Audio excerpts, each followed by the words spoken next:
Good morning, ladies and gentlemen, and welcome inside the latest edition of Across the Cavs on Monday, February 19th. The year is 2024. 3 birthdays in Cavs history today. Pete Nance, couple games, Summer League champion, turns 24. Mike Miller, 1 year in Cleveland, turns 44. And Jawad Williams, the 3-year Cavalier out of UNC, turns 41. Happy birthday to all three of them.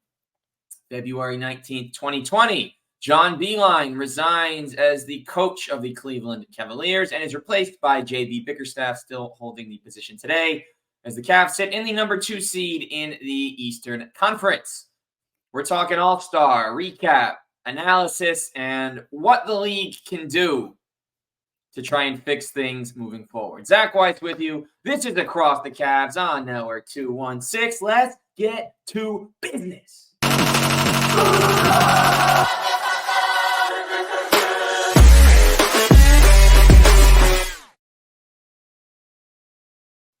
All right. If you didn't watch All-Star Weekend, well, you missed a lot and you missed nothing. Here's where you missed a lot. Rising Stars was electric. 3-point shootout was as good as ever. The Steph versus Sabrina event was must see. But man, the dunk contest, the All-Star game, didn't see the celebrity game. But Michael Parsons, I believe, had 37 and 16. Kai Cenat just wanted the ball.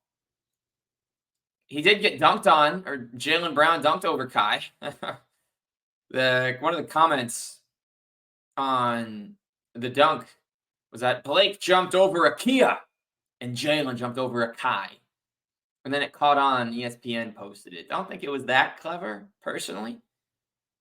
But I'm not here to judge people's puns because I am the worst pun maker on this planet today. And if you listen to me enough, if you're a new listener, you're getting to know that. If you're a returning listener, you know how bad my puns are. But hey, if it's broke, keep trying to fix it. Always about that pun life. But anyway, All-Star Weekend. It was good, there was bad, and there was worse. The Rising Stars game is so back. The last 2 seasons, they've run a tournament style.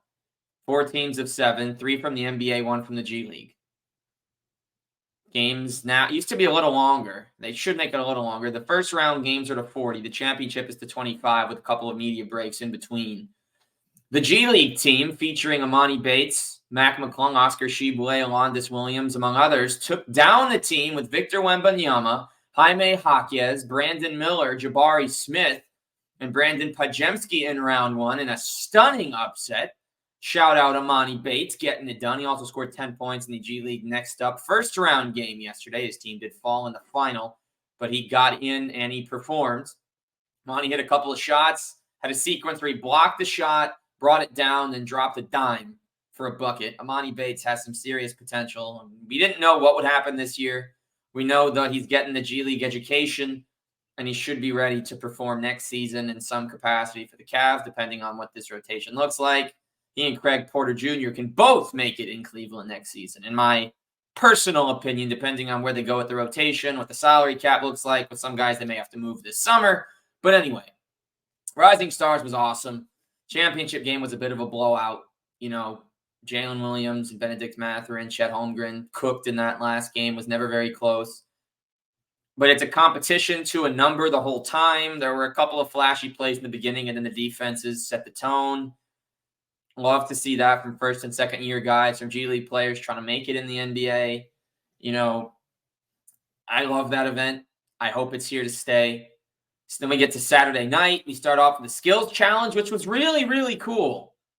Team Pacers took it home. They took the first 2 events and won the half-court shootout as Tyrese Halliburton sunk it.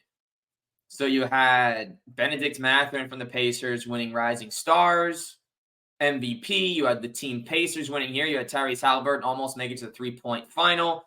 Tyrese Halliburton was the runner-up in All-Star MVP voting. Indiana had a very successful weekend from its own players. The skills challenge, the passing, the half-court shooting, the relays, electric. We also learned that Scotty Barnes still is not very good at All-Star weekend and what comes along with it. Plenty of mistakes made by him. couldn't handle the ball, was a little slow. Anthony Edwards shot lefty and cost his team any serious opportunity of winning. There were some good memories from that event, and it's one that now 3 years in a row, first Team Cavs, then Team Jazz, now Team Pacers, has won. So that continues to be an event where the hosts know their court, they know the style, they know what they have to do, and they get the win. That was followed with the three-point shootout. We had a four-way tie to go into the next round. What was it? Maxey, Trey, Halliburton, and Cat. Donovan got knocked out, but Donovan Mitchell was wearing a Money Merrill jersey. Sam Merrill was asked to do the three-point shootout, opted to decline and spend time with his family. So Donovan Mitchell took his place in the event. He went second. He finished with 21. Very, very stiff competition for the three-point shootout, which was decided on the very final shot that went in to end it. But Don was all right. 21's not bad. He's not a volume three-point knockdown shooter. He'll get hot, but you look at the numbers. He's not a percentage guy. He had the lowest percentage of any of the candidates, and yet there he was. Didn't come in last. No one had under 20. This was an incredible, incredible event. Give credit to Dame for going back-to-back. Not only did Dame go back-to-back here in the three-point shootout, he also won All-Star MVP. Didn't think he should be starting over Donovan, and some also thought Brunson should start over him, if not Donovan. But he proved us all wrong, winning MVP in what was truthfully the worst All-Star game ever, and we'll get to that. 197 points combined, 158 three-point attempts. Yikes. Anyway, not only was the three-point shootout unbelievable, Steph versus Sabrina. Sabrina went first, put up 26. Steph finished with 29, beat her on the last couple of shots. If Sabrina was in the regular three-point shootout, she would have been in the finals in that five-way tie for first with 26. So give her all the credit in the world. She shot lights out in the beginning. Just went cold at the wrong time. Steph got 29. He's the best shooter in the world. Sabrina had the best three-point performance ever last year in the W event. That was a sensational experience watching them. I was out of my seat all night watching these shooters. And yes, I picked Sabrina, and I would do that again. But give all the credit to Steph. He's getting older, but he's not getting any worse. He's just getting better and more elusive and is so very good at what he does. Man, you can hate him as a Cavs fan for those 4 years, but I've always enjoyed watching him shoot when he hasn't been playing against Cleveland since KD left. Unbelievable player, Steph Curry. I don't know how else to describe what he does on the court every night. The attention he draws, the gravity, and yet he still puts up these numbers that he does. You know, Steph Curry, man. When you're guarding him, you become Steph Blurry. When he gets hot, it's Steph Flurry. And you know, when he's getting tricky with it, he is literally Steph Curry. And when he starts baking in the kitchen, the Muffin Man, he's Steph Drury. And if you want to take it another step, he's Steph Potpourri. Anyway, the dunk contest. The not-so-dunk contest. Matt McClung won. The judges were horrible. Horrible, horrible, horrible. All of them. There was no one judge that was good. Man, I mean, there was, 150 from Mac to end it, which was deserved, but there should have been other 50s. Jacob Toppin had some impressive dunks. Wasn't graded high enough. Jaylen Brown was graded too generously. I don't think Jaime Hockey's got enough respect. And Kenny Smith, what was Kenny Smith saying on the broadcast about Sabrina? So many sexist comments that just took away. He and Reggie just took away from Sabrina Steph. And then there was a lot of misconstrued comments. Clearly, I don't know if they meant to say what they said, but you have to fix that. They've been on this broadcast for decades now. You got to get that. You can't be saying things like you are. You know what's at stake. Just do your homework, man. I will never record a podcast. I will never do a play-by-play of a game. I will never write an article about a topic I don't research first. Ever. Be prepared. Sound smart. Don't do that. You know exactly what kind of pull your words have. You're heard by millions. A lot of millions care about what you say. Be better. Be better, please. Like, that is so bad on so many levels. The biggest part of this shootout was about equality among the best players in the world. And Sabrina earned her stripes against Steph Curry. National Women in Sports takes place in February. Day, month, it's in February. And you have Sabrina and Steph. And you have comments that have nothing to do with it. And you're not treating them the same. That ain't it. Be better. Dunk contest, though, other than the commentary, terrible. Mac deserved the win. Jumping over Shaq was a top-tier dunk. Jaylen Brown jumped over 5'3", Kai Cenat. Why? That's like when Chase Budinger jumped over P. Diddy. Why? Remember when Paul George did that blindfold dunk? Interesting. Same contest as Budinger. So many just bad judges. There were some good dunks not properly scored. They missed one of Jaylen's dunks because the cameramen weren't ready. The contest is dead again. So we need it to be re-rescued next year. Who's going to do that? You can certainly keep it, but there's got to be some improvements made if you want to do that. Don't even get me started on All-Star Sunday. 397 points, 150 plus threes. I mean,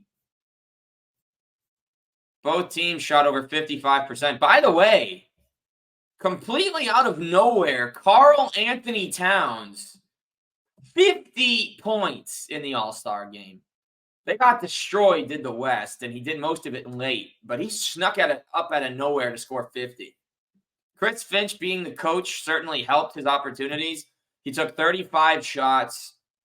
He shot 19 for 22 inside the arc. 50 points, 8 rebounds, 3 assists. Was never going to win MVP because they lost, but give him credit. MVP was Dame. Dame shot the ball 26 times, 11 of 23 from deep, 39 and 6 assists. Jaylen Brown had 36. Tyrese had 32, 23 for Giannis, 20 for Tatum. The game itself was laughable. Donovan only played 16 minutes. A lot of Cavs fans seem to be happy about that. Didn't have to exert himself much. He stays fresh. I personally would have just wanted a little more run, especially considering how good he was in the last All-Star game. But this game is broken as well. They took away the final basket, the Elam ending, so no defense at all was played in this game, maybe 3 or 4 possessions worth. I watched the whole game. I'm not going to not watch the game, but it's still broken. It's dead. No one wants to watch it. The players don't even care about it. And they said as much in post-game interviews. I have a very simple solution on how to fix the NBA All-Star game. Are you ready for this? Make it the Rising Stars format. Increase the player count to 28, do 4 teams of 7, and break it up. Each team plays a game to 50 by 2s and 3s. The 2 winning teams meet in the final and another game to 50. That's it. 3 games, the best players. So it almost becomes a one-on-one of sorts. They will be playing defense like they did in the 2020 All-Star game. Kyle Lowry drawing charges. Thank you. And I think everyone's going to want to win that. It's shorter. It gets right to the point. Players not have to worry about overexerting themselves unless it's just going to be a glorified pickup game. And everyone's happy. The competition returns, becomes fierce again. Everyone's trying to go to everyone. Everyone's getting the ISOs they want. You can break up the teams however you want. It doesn't matter. Have a draft with 4 captains. That's the way to do it. You can't really add this home court advantage to the All-Star game that people are talking about. Baseball got rid of it. It was such a silly rule. Oh, wow. The 83 win and St. Louis Cardinals might get home field advantage because the NL won a game 3 months ago featuring half the players that didn't even make the postseason. Oh, no. No home court advantage. I don't actually know for fact that the 06 Cardinals had home court advantage. So let's just check. Let's see. They did not. The Tigers did. Anyway, don't make it for home court. Get your 28-player pool. Everyone gets 7. Do it like Rising Stars, games to 50. It's going to work. Who doesn't want to see that? So many are suggesting one-on-one competition. You could do that too. But why not the 4 teams of 7, 28 players, expand the pool, a couple less snubs, and they're playing 7-on-7 with the best in the world. Who doesn't want to see that? 5-on-5 with 2 subs. Come on, do it. NBA. Listen, that's the move. Rising Stars is a great success. You fixed it. So do the same with the All-Star game. Please. Signed, NBA fans everywhere. That's going to do it for this edition of Across the Cavs. All-Star edition. Special. Got a couple of guests very excited to introduce later this week. We'll have a show on Friday and then a show next Monday. Cavs return to action on Thursday. It's going to be very exciting in the second half of the season as they try and catch up to Boston for the 1 seed, or at worst, hold on to that 2 seed. Fun fact, your boy, Zach Weiss, host of Across the Cavs, me, picks the Cleveland Cavaliers to finish in the number 2 spot in the East behind the Boston Celtics. Guess where they are right now? 2nd seed. Will it hold? Time will tell. I'm Zach Weiss, Across the Cavs, Network 216. See you on Friday.